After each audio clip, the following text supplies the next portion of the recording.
yours, waiting on the sexy flow. Come get it all, are you gonna make me yours? Waiting on the sexy flow.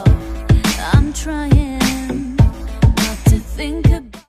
तो मैंने अपनी खाला जान को phone किया जो कि बहावलपुर में रहती थी। कहा कॉलेज से इम्तिहान की तैयारी की खातिर छुट्टियां मिली हैं, चाहती हूं कि मैं आपके पास आ जाऊं। बेटी आ जाओ, मुझे खुशी होगी। इन्होंने जवाब दिया ऐसे नहीं आ सकती, आप खुद आकर हॉस्टल की वार्डन से मिलें और मामू जान से भी फ़ोन करके इजाज़त ले लें। अगले रोज़ वो हॉस्टल आ गई। मामू को फ़ोन करके बताया कि खाला लेने आई हैं। इन्होंने खाला से बात की और इजाज़त दे दी। मैं खाला के हमरा बहावलपुर आ गई। हकीकत हाल बताए बिना चारा भी ना था। तमाम राज मैंने इनको बता दिए कि कैसे मेरे साथ धोखा हुआ, बल्कि मेरी बेवकूफ़ी से ये मुसीबत आई है। घर नहीं जा सकती, बेमौत मारी जाऊंगी।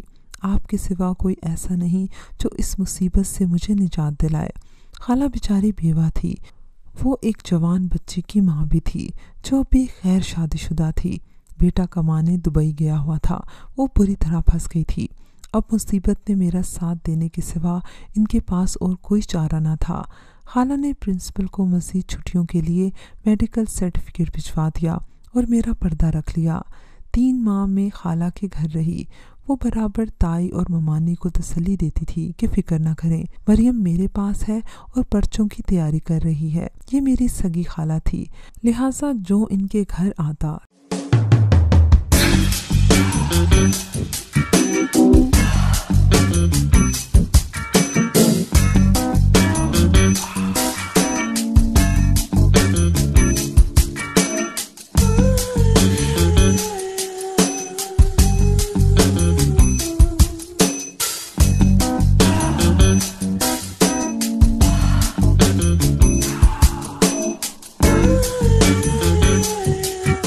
कहती ये मेरी भांजी है, इसकी माँ नहीं है मगर खाला भी तो माँ होती है। वो मुझे शादीशुदा जाहिर करती। फिर वो भयानक रात आ गई जब मैंने एक मासूम जान को जन्म दिया। खाला ने कहा मरियम तुम्हारा मेरा साथ यहीं तक था, अब मैं तुम्हें नहीं रख सकती। इस बच्चे को सुबह होने से पहले कहीं गायब करना होगा। जिस रात बच्चे ने जन्म लिया इससे अगली रात तक वो मासूम खाला के घर में रहा। अब इस नाकर्दा जुर्म को हरफे गलत की तरह मिटाने का वक्त आ गया था।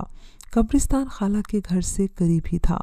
इन्होंने कहा सुबह का वक्त है, इसको ऐसी जगह रखाते हैं जहाँ से लाजमन नमाजियों का गुजर हो। इनकी नज़र पड़ेगी तो इस मासूम की ज़िंदगी को कोई रखवाला मिल ही जाएगा। ये तो एक कयास था, पता नहीं इस बच्चे का क्या अंजाम होने वाला था। थोड़ी दूर चलने के बाद मतलूबा जगह नज़र आ गई, मगर इस वक्त अजान की खातिर मुअज्जिन को मस्जिद की जानिब आते देखकर खाला ने रास्ता बदल लिया और वो तेज़ी से कब्रिस्तान के अंदर घुस गई। बच्चे को एक टोकरी में इन्होंने उठाया हुआ था। मेरे कदम नहीं उठते थे, लड़खड़ाती हुई सांस चल रही थी। दिल खौफ से भरा हुआ था। हम तेज़ी से चलते हुए एक छोटी सी दीवार की ओट में छुप गए। अचानक एक साया सामने से आता दिखाई दिया। इसने हमें दीवार की ओट में बैठते देख लिया था। वो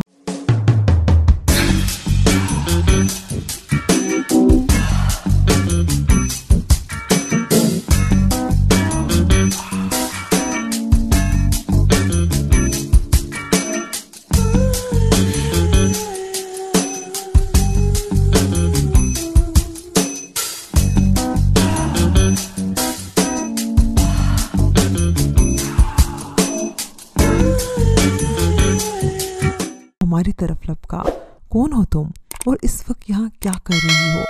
खाला ने जान लिया कि कब्रिस्तान का रखवाला है और फजर की नमाज के लिए मस्जिद की तरफ जा रहा था। चादर से मुंह हटाकर बोली हम चोर नहीं हैं और ना ही पुरानी कब्र खोद कर कुछ गाड़ने बैठे हैं। हमारे पास अल्लाह की एक अमानत है, इसको तुम्हारे सुपुर्द करने आए हैं। ये कहकर टोकरी इसकी तरफ बढ़ा दी। इसको मस्जिद के सामने रख दो, हम पर एहसान कर दो, एक बेकसूर लड़की को रुसवाई से बचा लो। वो उम्र रसीदा शख्स था, बात समझ गया।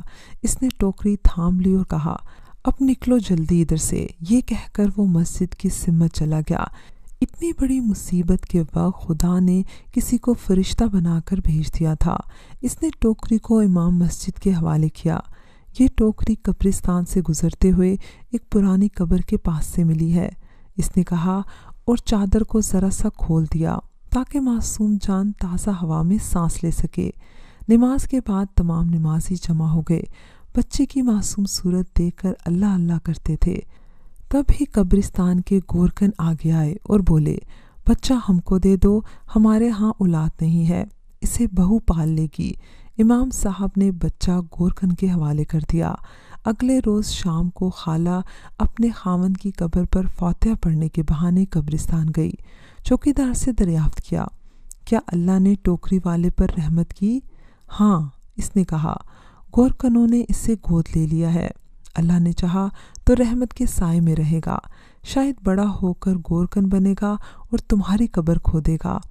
اس تلخ نوائی پر وہ سمجھ گئیں کہ چوکیدار اب ان سے مزید کوئی رابطہ نہیں رکھنا چاہتا۔ اس دن کے بعد وہ پھر دوبارہ کبھی قبرستان نہ گئی، نہ ہی چوکیدار سے کوئی معلومات حاصل کی۔ آج اس واقعے کو 30 برس ہونے کو ہیں۔ اب تو خالہ بھی فوت ہو چکی ہیں۔ خالہ مددگار نہ ہوتی تو فائنل کے پرچے میں ہرگز نہ دے پاتی۔ انہوں نے ساتھ دیا تو میں نے امتحان بھی دے دیا۔ امتحان سے فراغت کے بعد خالہ نے مجھے تایا کے گھر پہنچایا اور 1 ماہ بعد میری رخصتی ہوگی۔ آج میرے بچے جوان ہیں، ان کی میں خوشیاں دیکھتی ہوں، مگر وہ رات اور وہ داغ بھولتا نہیں۔ اپنے ان بچوں کی خوشیاں دیکھتی ہوں تو مجھے اپنا وہ بچہ یاد آ جاتا ہے جس کو میں جنم دیتے ہی پھینک کر آ گئی تھی۔ لاکھ چاہا کہ شوہر سے اس کی دوست کی کمینگی کا حال کہہ دوں، مگر ہمت نہیں ہوئی، کیونکہ جانتی ہوں کہ اس کے بعد ان کی خوشیوں کو بھی گھن لگ جائے گا اور میرا شوہر کبھی بھی مجھے معاف نہ کرے گا۔ بے شک قصور میرا نہ تھا، لیکن عورت ہی ہمیشہ قصوروار سمجھی جاتی ہے۔ ویورز، مجھے امید ہے کہ آپ کو ہماری آج کی کہانی پسند آئی ہوگی۔ اگر کہانی پسند آئی ہے تو اس کو لائک کیجئے، شیئر کیجئے اور کمنٹ سیکشن میں اپنی رائے کا اظہار لازمی کیجئے گا۔ اگر ابھی تک آپ نے ہمارا چینل سبسکرائب نہیں کیا تو اس کو لازمی سبسکرائب کیجئے اور ساتھ لگے بیل آئیکن کو بھی پریس کر لیں تاکہ آپ کو ہماری ہر نیو ویڈیو کی نوٹیفیکیشن بھی ٹائم پر ملتی رہے۔ اگلی ویڈیو تک اجازت دیجئے۔ اللہ حافظ۔